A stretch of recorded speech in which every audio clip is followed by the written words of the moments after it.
I'm super excited for today's guest on the Castle Show. He goes by the name of Maino out of New York. Hey, Brooklyn. Brooklyn, to be exact. Yeah. Man, it's dope to have you here. Oh, man, thank you for having me. I'm not going to lie. I was a little intimidated when I heard that you were coming into the station today. Yes, because I was like, Maino, I feel like I need to have such a vast knowledge of your history because you're not new to this, right? First of all. And then I watched your most recent Breakfast Club interview, and I was like, he's so nice. He's like, yeah, cool. I'm nice. I'm cool. Cool. The growth has been real dope with you, and the song with Macy Gray is really dope. Thank you. Talk about the growth with Maino from 2009 High Haters to now and writing music with Macy Gray. Man, evolution. You know, I mean, part of leveling up, everybody want to level up is embracing change. We can't stay the same because when you trying to get to different places and trying to get in new doors, then you got to embrace change. You got to grow up a little bit. You have to evolve. You know what I mean? And coming from a background that I come from, that's like the most likely thing to do. You know, because it's a far jump. That's what you have to do. Yeah, you should. You know, not everybody is able to do it. Not everybody is able to pull it off, right? But that's what makes sense because we naturally hustlers. We trying to get to the next level, and I believe that embracing that is inevitable.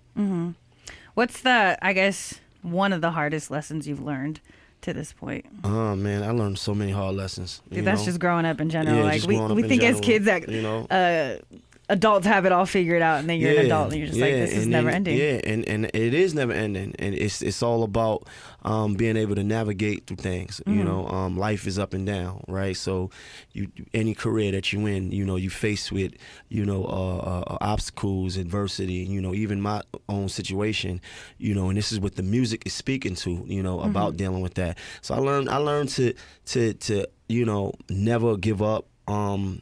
I learned to not make a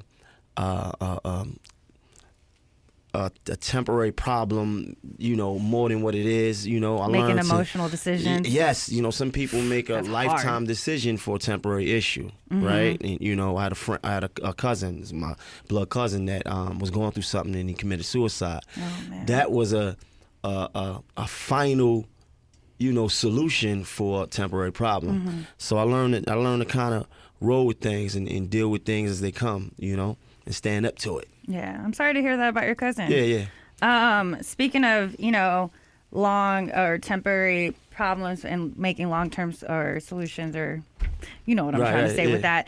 We just celebrated the birthday of Biggie, and there was a big dinner and celebration. Lil Kim, Lil Cease were all there, and it was a big reunion, kind of just hip-hop history made all over again. Speak Brooklyn. about the importance of forgiveness. As you get older, you start to understand that. It's when you're younger and when you don't have a lot of experience that you hold grudges for eternity. I went That's through, a tough one too. Yeah, it is because sometimes I feel like I'm hard. Like it's certain things I never wanted to squash. Like, but as I started to evolve, you know, you start to see life from a different perspective. So to see her and the mafia come together, back together, I thought it was dope. And I got a personal understanding of the situation. So I know what they went through. I know all of the turmoil and the back and forth that went, you know, between them. So to see that happening, I thought that was great. I thought that Big would be proud. And it's years in the making. It's years later. But they say it's never too late for anything, right? Yeah. Do you feel like some type of way when you're scrolling through Instagram and you see like people just post these kind of memes and they're so vindictive and like just one-sided, and you're just like, it doesn't have to be that way. Like, no new friends, da da da. And you're like, no, it doesn't have to be that way. Sometimes old friends is not always the best choice, right? So I seen somebody say, man, when you don't embrace change, then you just accept the same thing over and over again, right? So some of that is just fodder. Some of that is just talk. Some of that is just for the internet, for people to laugh and be amused with. Some of that is for you know, mood, whatever they're talking about, right? Just mood. It's right? a vibe. Yeah, vibe, right? It ain't really real life because we can't live life like a meme. right? We can't do that because we really got real issues really happening. We at the end of the day, or it's deeper than just the meme. Like it's just like there's context. Yeah, it's not that simple. Definitely want to talk love and hip hop. You and your queen, you guys have your matching tattoos. Whose idea was it?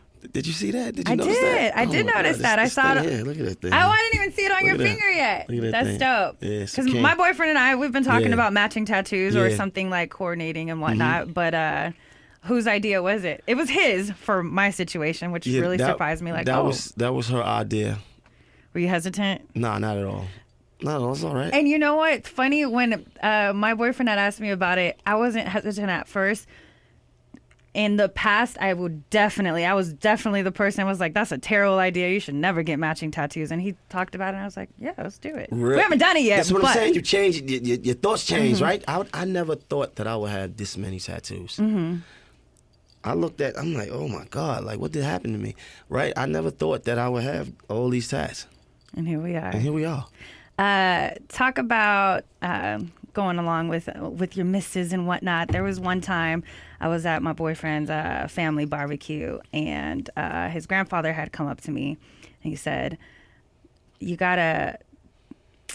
had said something to me that kind of didn't make sense at the time until my boyfriend and I had gone into a fight. He had said, you got to make this man strong and love him through everything. And it was like a specific kind of love for a black man that my boyfriend kind of opened my eyes up to it. Like, remember when Pops was talking about that at the barbecue?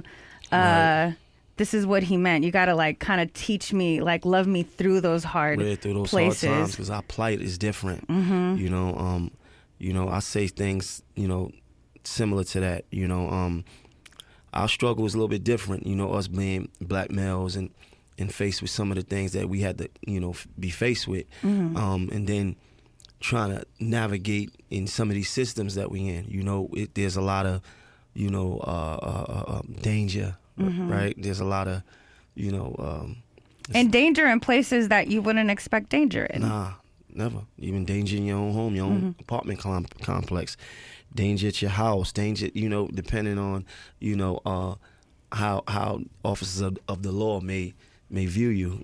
This footage that's coming out every week that we seeing stuff that make us scratch our heads. Like, wow, so it is a struggle, and we do need people to understand us and understand some of our, mood swings or some of the things that we go through, because sometimes we don't express what we feeling, because we feel like, I'm a man, I'm gonna deal with some of these things, and I don't always express what I go through at home, because I feel like it if I do, it may be showing fear, or maybe I don't want to bring any of my fears home. I don't show no fears home. Like my son, he doesn't know what I worry about. My lady doesn't know what I worry about. Maybe I don't. Does that scare you a little? I don't know. I don't know if that's a good thing. Yeah. Right? I don't know if that's a good thing, but it kind of works for me. I wouldn't advise everybody to do that. I think people should basically, converse as much as possible. But for me, I don't want to bring my worries on you, because if I'm worried about something and I'm giving it to you, then you're gonna worry. And then it almost feels like it goes along with that same energy, like you get out what you... Exactly. So then there's a house of warriors, right? So now the energy is different in the house. So you'll never know what I'm fearing on the outside. When I come in, we here, Damn, I am so glad we're having this conversation. I feel like real. I'm just picking up all the gems right now. I saw your Instagram. You're looking for some rappers for your mixtape. Oh yeah, I do these. Next Up mixtapes, and it's kind of like a compilation of artists that we find from all over on the internet, and we just put it out. We put it out through Dat Piff and stuff like that. This is maybe like volume 3 or something like that. Very dope. We got some hot ones in AZ too. Yeah, let's go. Have you been able to meet any yet, or has anyone like? Not yet. I just got here. Fresh off the plane. Okay, I'm gonna have to suggest something for you. And get you on that. But thank you so much for stopping by. It's all love. All love. All love. I'm super all excited. Again. Let's go. Yeah, man. I'm gonna hug myself. All right, that's enough. Make sure you look out for the new single, All Again, featuring Macy Gray, Maino in the building right here on the Castle Show. Yes. I appreciate you. I appreciate you.